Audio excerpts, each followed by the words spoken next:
Welcome to Dials Decoded.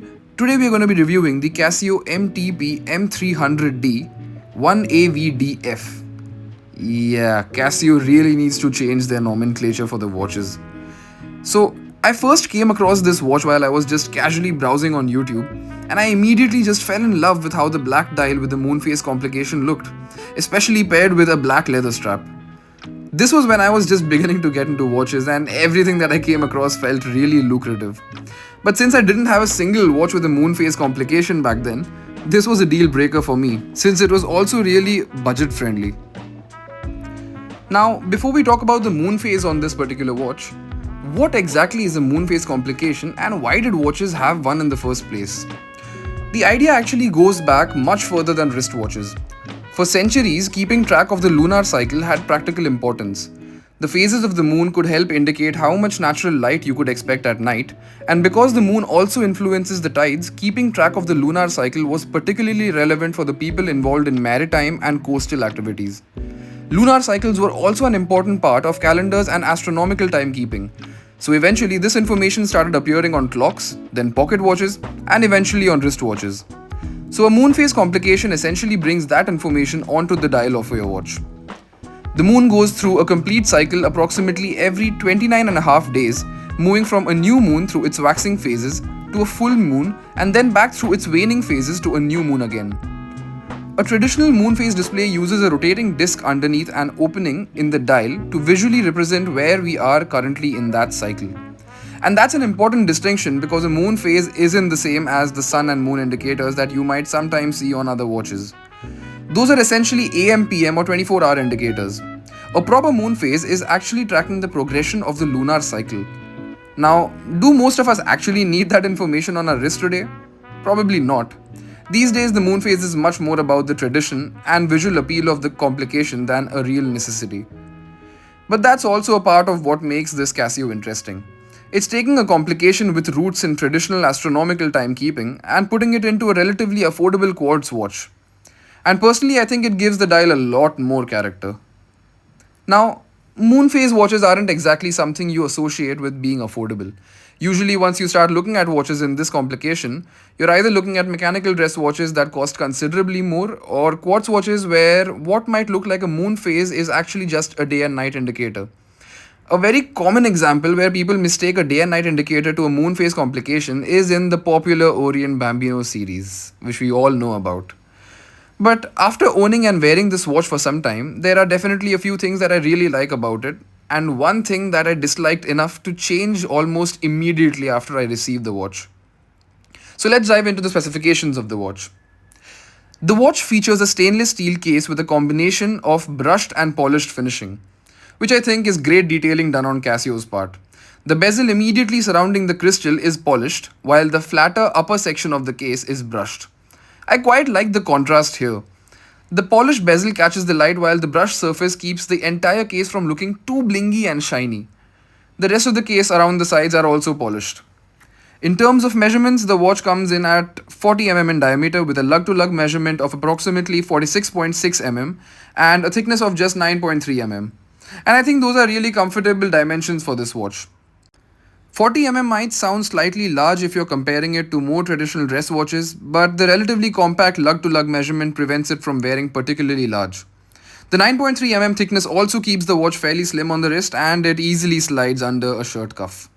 The dial is clearly supposed to be the main attraction here and the case does a good job of not taking that attention away from it. Now the crown of the watch. The crown is fairly small and simple. It is polished and unsigned. There's nothing particularly special about it visually, but it's easy enough to operate when setting the time and the different complications. Although I do like it when brands sign the crowns, it just feels a lot more attractive, but I can't really complain at this price point. Coming to the dial of the watch, now this is easily the favorite part of the watch for me. There's quite a lot happening on this dial, but surprisingly it doesn't look cluttered. At the 3 o'clock position, you've got a pointer date while the sub-dial at 9 o'clock displays the day of the week.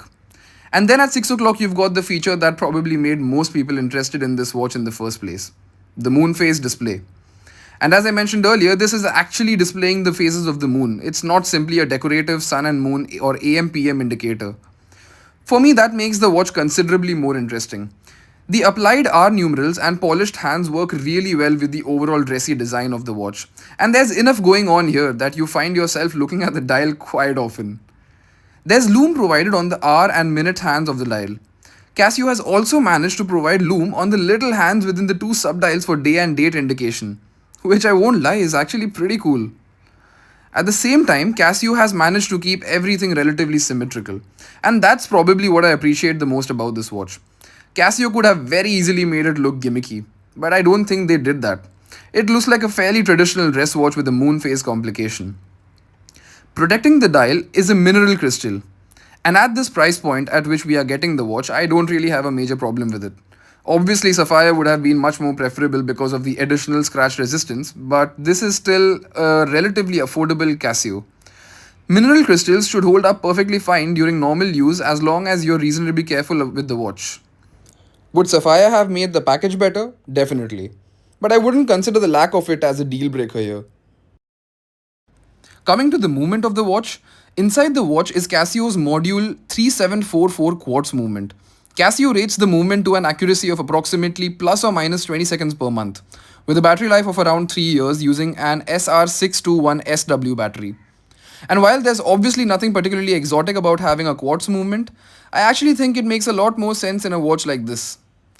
You get excellent everyday accuracy, very little maintenance, and you don't have to constantly reset the watch after leaving it unworn for a few days. More importantly, the movement is responsible for running quite an interesting combination of complications, including the regular hours, minutes, and seconds, along with the pointer date, day indicator, and the moon phase display. One thing worth mentioning is that Casio identifies this movement as Module 3744. They don't officially specify an underlying third party caliber or manufacturer, so I wouldn't confidently call it a Miyota, Epson, or anything else. What we do know is that it's a straightforward and practical quartz movement that does exactly what the watch needs to do. Now we get to probably my least favorite part of the entire watch, the original stainless steel bracelet. And honestly, I just did not like it. The bracelet itself feels quite cheap and rattly, and to me, it takes away what is otherwise a very classy looking watch. I actually like the watch considerably more in pictures than I did when I first put it on my wrist, and I realized pretty quickly that the bracelet was a big part of the problem. So I went ahead and I got rid of it immediately, and I replaced it with a neat looking smooth black leather strap. And honestly, the change in straps completely transforms the look and feel of the watch. The black leather works beautifully with the dial and makes the entire watch look way classier in my opinion. It gives it a much more traditional dress watch appearance than I think the dial deserves. Yeah, of course, straps are completely subjective, but personally changing to leather made a massive difference to how much I actually enjoy wearing this watch. And to be very frank, I find the looks of this watch to trump over the looks of other expensive watches that I own. You can find the link to the strap in my description. Now coming to the water resistance that this watch offers, the watch offers 50 meters of water resistance. That's perfectly adequate for normal everyday wear, washing your hands, getting caught in the rain, and dealing with occasional splashes. But personally, I wouldn't be using this as a swimming watch. And now that I've put a leather strap on mine, I'm obviously going to keep keeping it away from water anyways. This is ultimately a dressier everyday watch, and the water resistance is perfectly adequate for that purpose. So I picked up this watch because firstly I did not have a single watch with a Moonphase complication when I started off into watch collecting, as I mentioned earlier. And secondly, I wanted something a little different from the usual three-hand dress watches. The Moonphase was obviously the biggest attraction. I managed to get a hold of this watch from a seller on eBay for around $90, which is approximately 8,700 rupees in India. I had to get it from here because it wasn't available in India at that point in time. Last I checked, this particular variant is still not available in the black dial and not sold in India. One thing I would recommend is factoring the price of an other strap into your purchase if you're not particularly fond of the bracelet. You don't necessarily need to spend a lot on the straps. Even a relatively simple black or dark brown leather strap can completely change the character of this watch. And considering how much I prefer mine on leather, that's probably the first modification I'd recommend to anyone buying this watch. Overall, I think Casio has created a genuinely interesting watch here. It's not perfect, I'm not a fan of the bracelet for sure. Sapphire crystal would have always been better, and if you prefer smaller traditional dress watches, you might wish the case was a couple of millimeters smaller. But none of those things really takes away from the one thing that makes this watch really interesting, and that's the dial. The combination of the pointer date, day indicator, and especially that moon phase gives this watch a personality that you don't normally find at this price.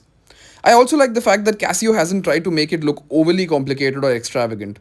It's unmistakably an affordable quartz watch, and I don't think there's anything wrong with that.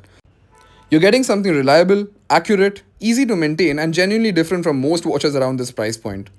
And once I got rid of that bracelet and put on this black leather strap, I started appreciating the design even more. So, I hope you enjoyed this review.